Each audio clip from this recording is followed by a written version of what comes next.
But there are challenges. So in a perfect world, I'd love to write about everybody. I'd love to interview all of you. All of you have got a story. All of you are worth supporting and doing an article at some point. And I would love to, but there's so much music, so many artists. There's a very, very small amount of hours in the day. And especially now, because I'm a bit older, I've got other commitments like family and stuff. It's even harder. I can't like interview 12, 15 hours a day like I used to. So there's so much music. It's like with the bio thing. You're against so many people, so it's standing out. So many artists, so much music. This is a challenge for the press, just as much as for you. Sometimes when we're putting together IDJ, you've only got a limited amount of pages, a limited amount of space that you can write about certain artists. Not everybody can be covered at that time. There's also a limited number of platforms as well. Rest in peace, all the magazines and websites that I've written for which no longer exist. It's really sad because I would imagine as artists, most of you would quite like to be interviewed or have an article or something, but the amount of blogs and sites and magazines there are, which is reducing, sadly, by the day almost sometimes it feels like there is a limited number of platforms, which is a real shame. We're going to get onto how you guys can help with that in a minute. So that's another challenge.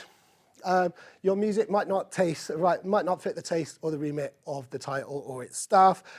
I really don't agree with this, but if somebody came to me with a very cheesy EDM record and said, can I have an interview? I cover more underground sounds on One More Thing. So I'd say, sorry, it's not in my remit. I see UKF declining amazing records, but it's because they got so many people getting in touch with them. I used to get in touch with Resident Advisor, RA, and I was literally told as a writer that I'm not their class. I'm not their class of writer. Basically saying I'm drum and bass scum. This was 12 years ago.